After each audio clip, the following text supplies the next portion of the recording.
Hello, everybody. Welcome back to Straight Betting.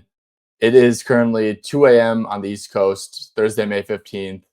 Wolves game ended about an hour ago.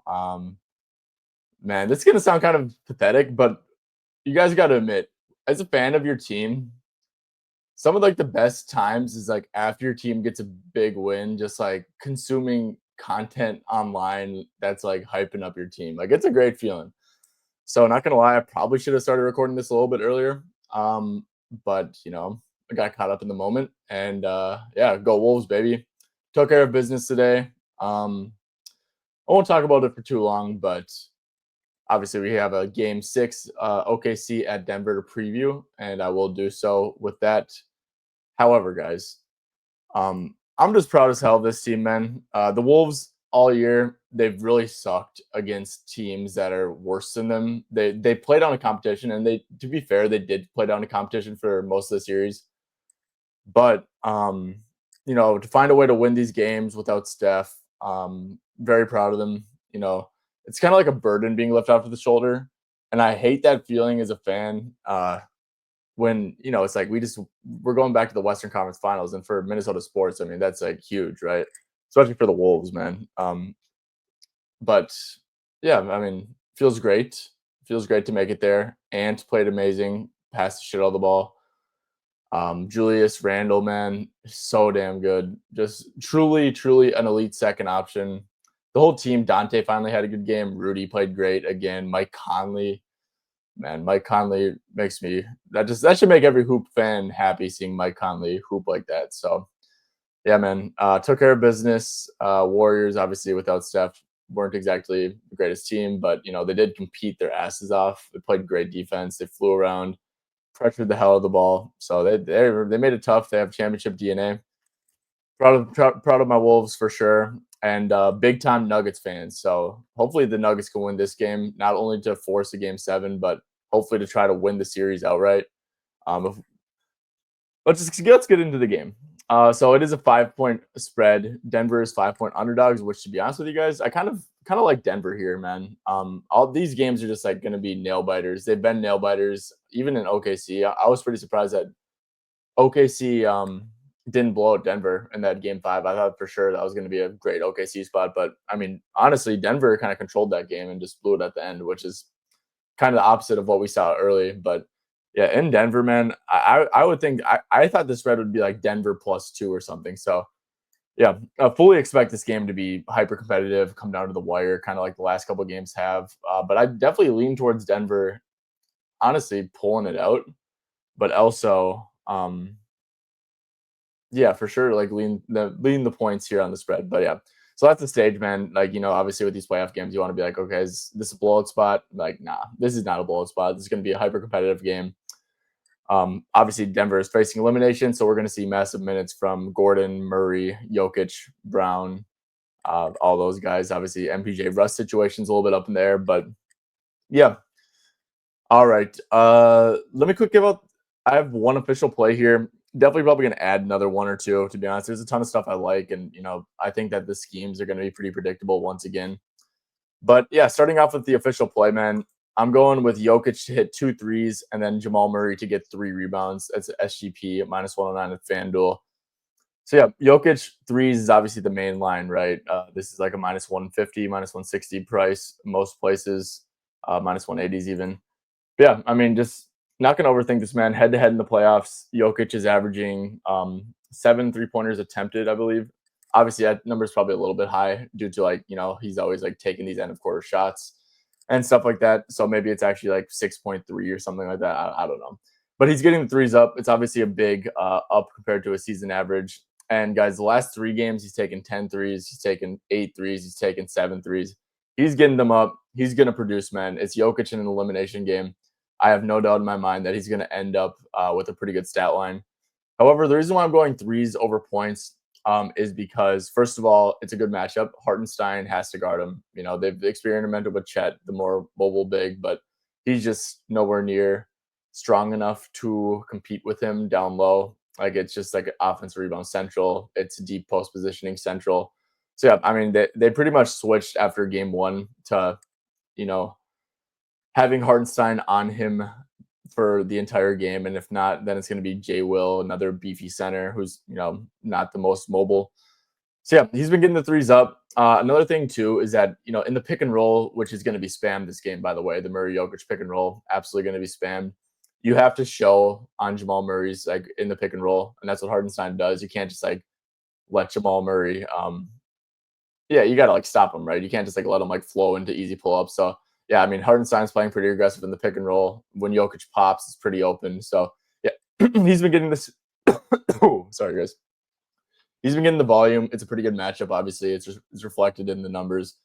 But the thing about this one, man, is that we all think of like that 3 Jokic had last game and be like, oh, that was bullshit. And maybe it was, right? But it's just like Jokic with his back against the wall is gonna do that type of shit. Like I just trust him to deliver in this spot.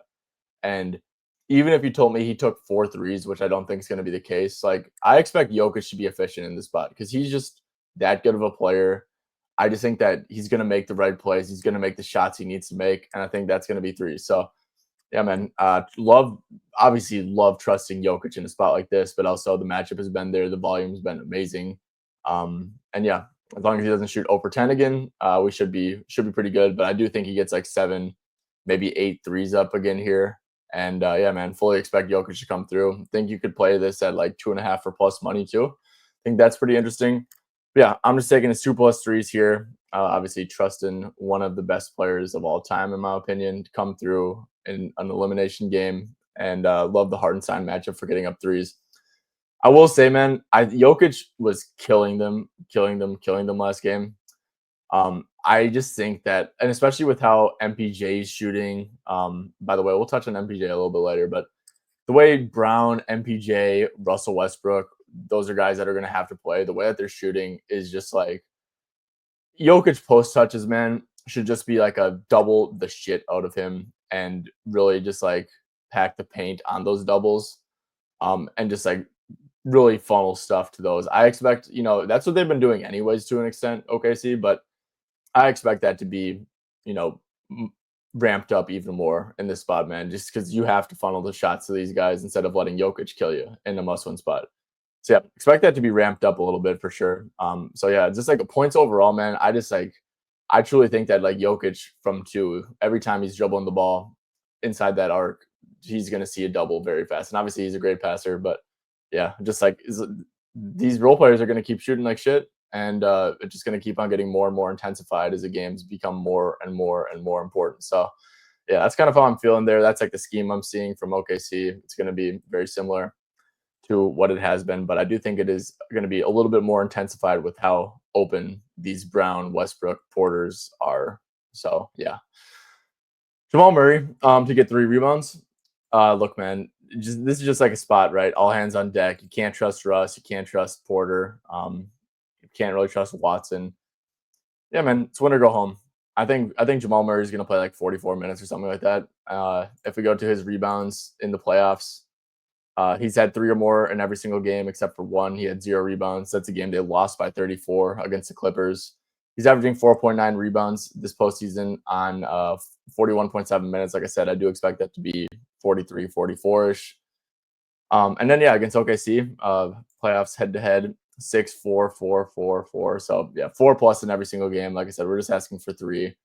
This is just like a minutes play, man. Like, I don't know. I think that if any player plays 43 minutes, they should be able to grab 3 rebounds, right? Just like luck into them almost. But yeah, Murray also like isn't really playing a ton of point of attack. Like I said, 4 in every single game. Even the game they lost by 43 still had 4. So that's encouraging. And yeah, I'm just not going to overthink this, man. I think this is like a safe juicer. We just know that the minutes are going to be at the max for Jamal Murray. So him to get 3 rebounds, I think is pretty safe. And yeah, there's nothing surgical about it or anything, but yeah, big fan of using this as a juicer here.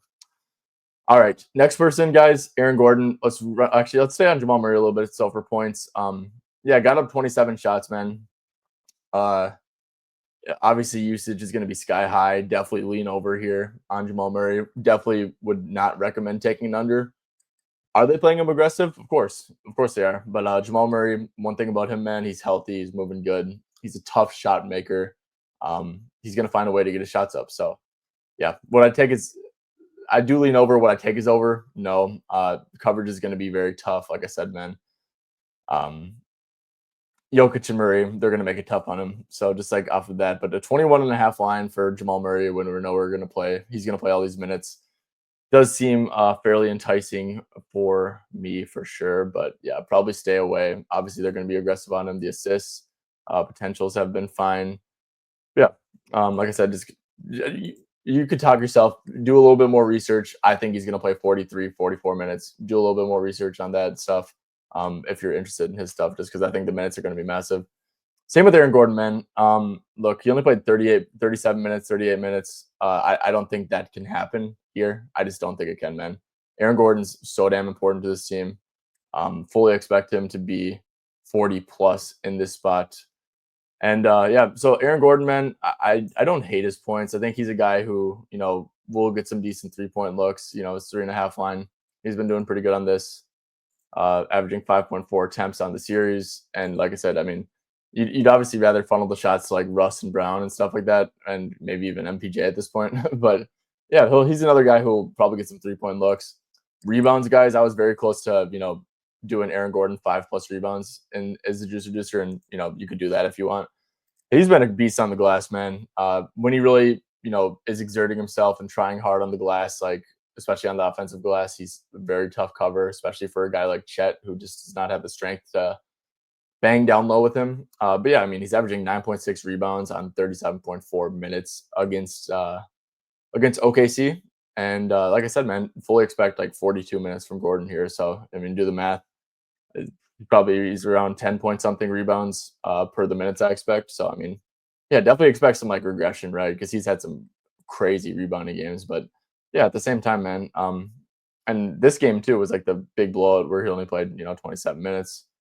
This game he just happened to not get there. But yeah, Gordon over 6.5 rebounds I think is a very, very good look. Christian Brown, like I said, man, he's going to be left wide open. Used to be getting like plus 140 for him to hit 2 threes. You're not getting that anymore. But yeah, man, head-to-head playoffs, 3-pointers attempted, 6.2, and that's kind of ramped up the last 3 games. So we see, yeah, 6 attempts, 9 attempts, 8 attempts. He's probably going to get like 7 attempts or something like that from deep. I mean, like I said, he's going to be left wide open. Going to have to play huge minutes as well. So, yeah, Christian Brown stuff is pretty interesting. Him to hit 2 threes. And the thing is, guys, his points are like steady around like 12.5. He's just not going to get easy backdoor cuts, transition opportunities, which is like how he scores efficiently. He's just not going to get that against a team like OKC. So, yeah, this is like a rare instance where like I'd lean under on his points, but I really like him to hit 2 threes. So, I mean, you could try like a little, reverse correlation parlay there, see if you get a decent payout. But yeah, definitely, I really do lean under on that 12.5 number, but I also do lean over on the threes. So, yeah, that's kind of my thoughts on Christian Brown. Same with Westbrook, man. He could be interesting. I mean, you're getting like plus 186 for someone who's going to be left wide open. I bet on him last game, did not come to fruition. 1 for 7 from the field, 0 for 3 from deep. Probably should have actually played over Porter. And if Porter, who, like I said, I'm going to get to in a little bit because I think there's some interesting stuff with him. But yeah, I mean, he could easily, get minutes. If Russ is like doing anything halfway decent on offense, he's probably going to play a lot more minutes. So yeah, I mean, he's going to be left wide open, man. Ults are probably a good look for, guys like Russ, right? Where it's like he's either, I mean, you see it right here, right? 18, 19 in the first games. And then it's like, okay, shoots like shit, 8 minutes or 8 points, shoots like shit, 6 points, shoots like shit, 4 points. So yeah, you could like maybe sell yourself on like Russ to get 15 plus points or something. If you're interested in that type of stuff. But yeah, or to hit 2 threes, play for the upside of like a good Russ game. Because I mean, the shots are continuously going to be there. MPJ, guys, this is like something that's like sneaky. So shout out HP Basketball, I believe, on Twitter.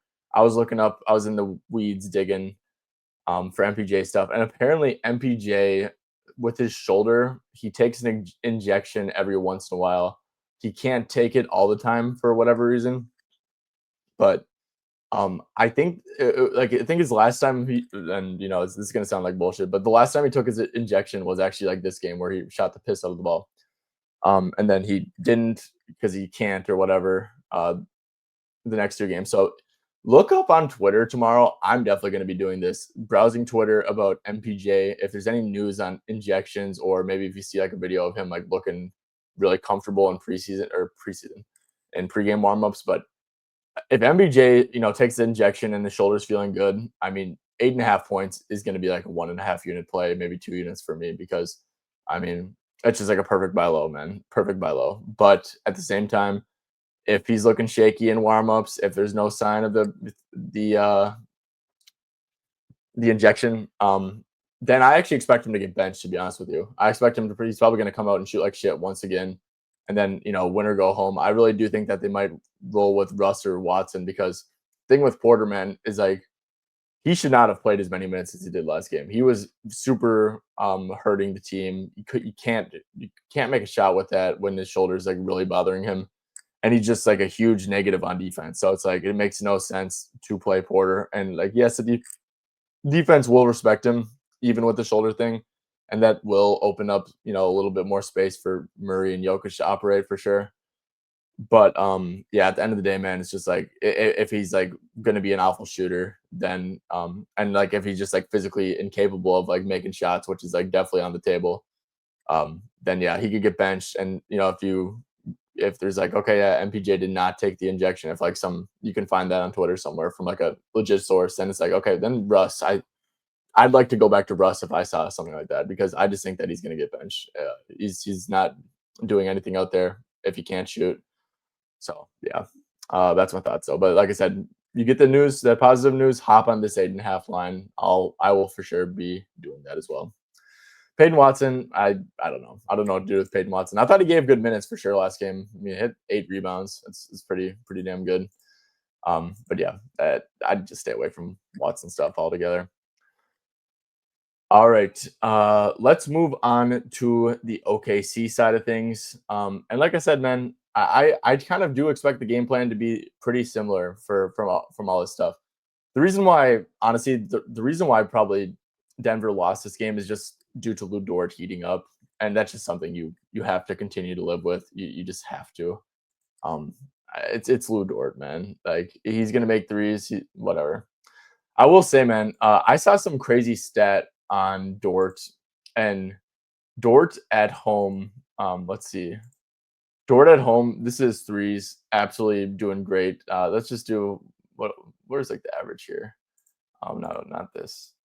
Advanced filters, 3 pointers. So over his last 30 games at home, he is averaging 3 3 pointers made. And then we could go to away, and I am tired right now, so I'm blinking. Okay, there we go. Away, and look, it's been rough. It's been real rough. I saw this stat. It's like, yeah, he hasn't made a away three since March 25th, and that's like a little bit misleading, right? But he did go 4 games without it. 0 for 4, 0 for 4, 0 for 4, and then 2 for 10. So yeah, guys, role players, on the road.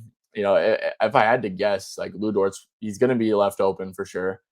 Um, and I would think that he has a better chance of not shooting efficiently from deep, just given that he's not a great 3 point shooter, and maybe he carries that momentum over from last game. But yeah, it's like you want to trust the role guys at home, not on the road typically, and Dort has clearly been the case of this, looking at the numbers recently. So yeah, and if that's the case, man, they're not afraid to bench Lou Dort. I'm actually, I bet on Lou Dort's threes last game, and it was looking super bleak until he heated up and turned into prime Clay for a little bit. But yeah, I think that if Lou's missing open threes, he's probably just going to get benched. To be honest with you, so you could play into that, man. Maybe with like an under rebounds 3.5. Okay, super juiced, mega juiced, but yeah, I mean, you could maybe play into that. That would be a little bit interesting, like under 3.5 rebounds, and then something else. Like, what do you play? He played 28 minutes last game, and I kind of feel like that's actually somewhat close to like a ceiling. So, I mean, if you do like, let's do like 30 or less minutes, which, I kind of think that I wouldn't, like I said, I would not be shocked to see, like, what do you play here? 27. Okay, 28. Yeah, I just would not be, that's home too. Sorry, my bad, guys. So yeah, with 30 or less minutes, Lou Dort is under in 30 out of 46 games. Like I said, he played 19 minutes somewhat recently. Was that?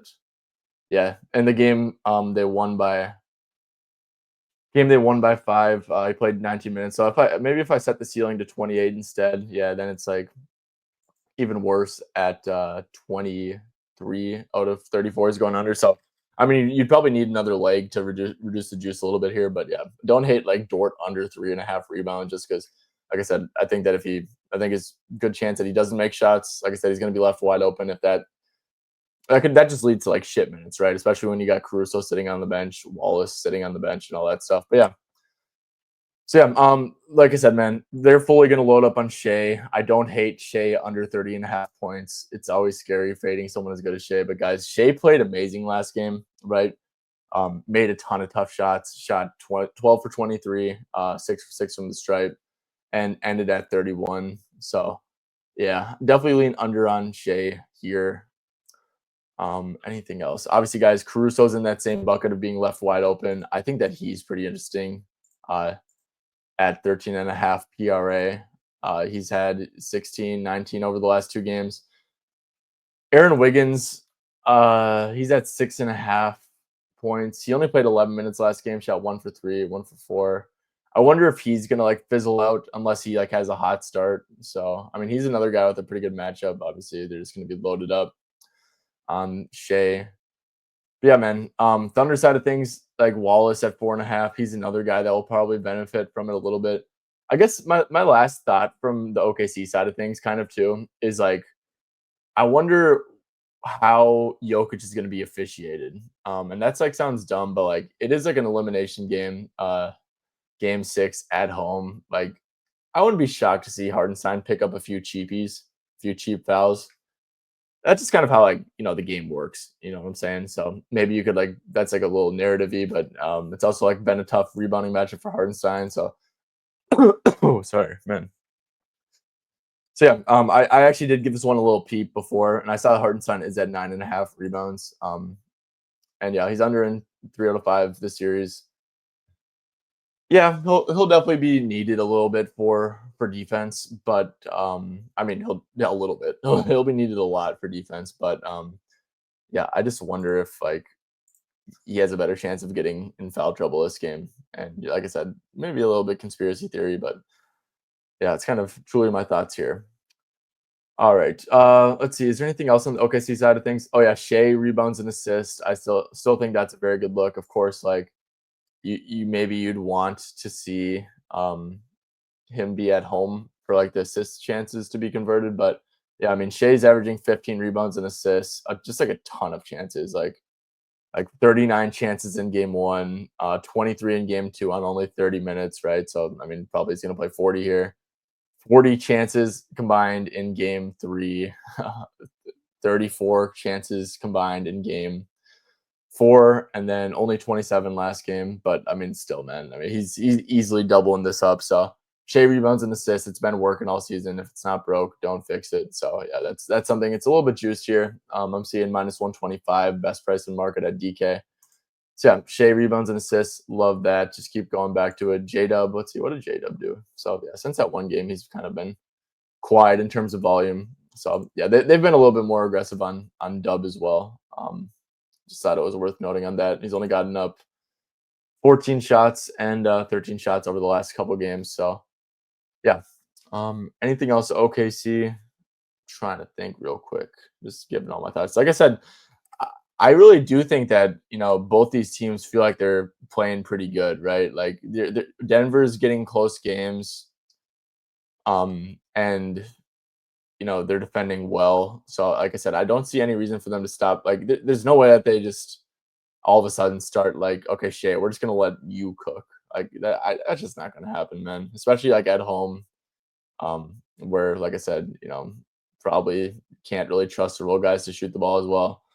So yeah, really just don't see anything changing. And of course, like Jokic, like I said, I guess the one adjustment is that like I really do think that the doubles on Jokic when he's touching the ball inside of the 3-point line are going to be like absurdly aggressive. Like they've been aggressive, but like I said, I think they really tuned it up a notch there on Jokic and should lead to some more catch and shoot threes for the non-shooters, even though they've been shooting way too many already. But yeah, I guess guys, one last thing I do want to say. Jokic did have 20 potential assists last game. He only had 5 assists.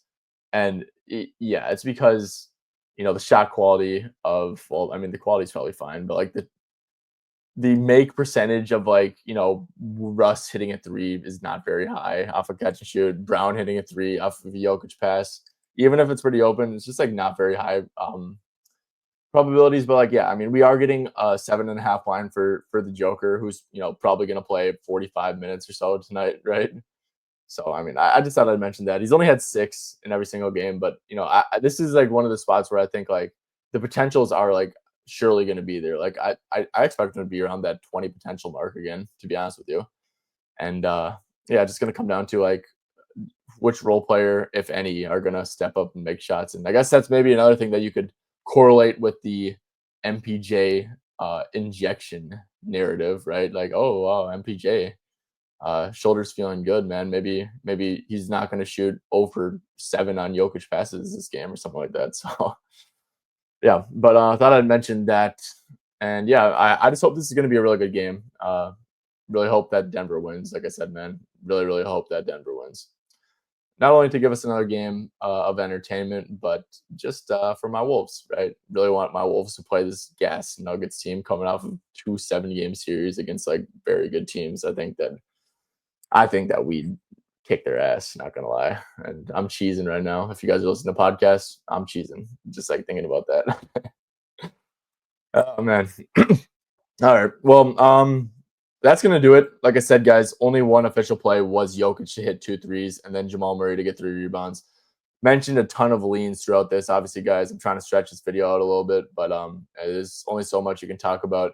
But the main takeaway is, guys, if you feel like you've had a good read on the series, or if you've watched it and you've like caught up on things schematically, I just want to say that it's probably going to be very similar. So, buy low, sell high, play alts on these non-shooters, because it's like that's just like kind of like the smart way to go about it. It's either like they don't have it or they do, and that's typically how it goes. So, yeah, don't be afraid to lean into alts here in this spot either.